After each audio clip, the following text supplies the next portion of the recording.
প্রখর রোদ, এর মধ্যেই টিনের চালে ফোয়ারা দিয়ে ঝিরঝির শব্দে ঝরছে পানি। বৃষ্টির মতো তা চাল বেয়ে নিচে পড়ছে। মাগুরা শহরের রেজিস্ট্রি অফিসের পিছনে একটি খাবার হোটেলে এমন দৃশ্য দেখা গেল। উদ্দেশ্য তীব্র গরমে একটু স্বস্তি খোঁজা।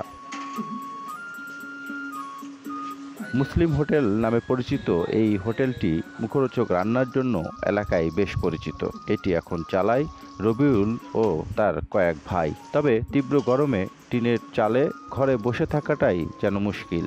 আর যদি তা হয় বসে গরম খাবার খাওয়ার বিষয়, তবে তো আরও কঠিন হয়ে যায় তা সহ্য করা। তাই তো তাদের এই অভিনব পদ্ধতি বেছে নেওয়া।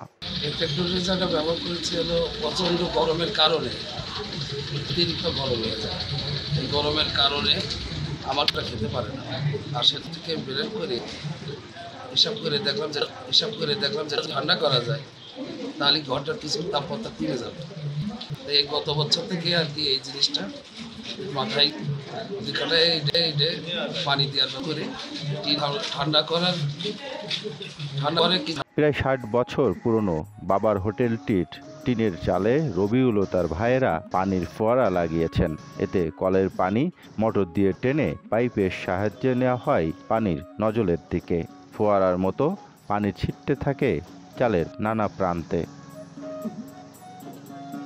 ঘর শীতল করার এই পদ্ধতিতে যেমন রবিউল উপকার পাচ্ছেন, তেমনি এখানে আসা ভোজন রসিকেরাও গরম থেকে একটু আরাম পাচ্ছেন।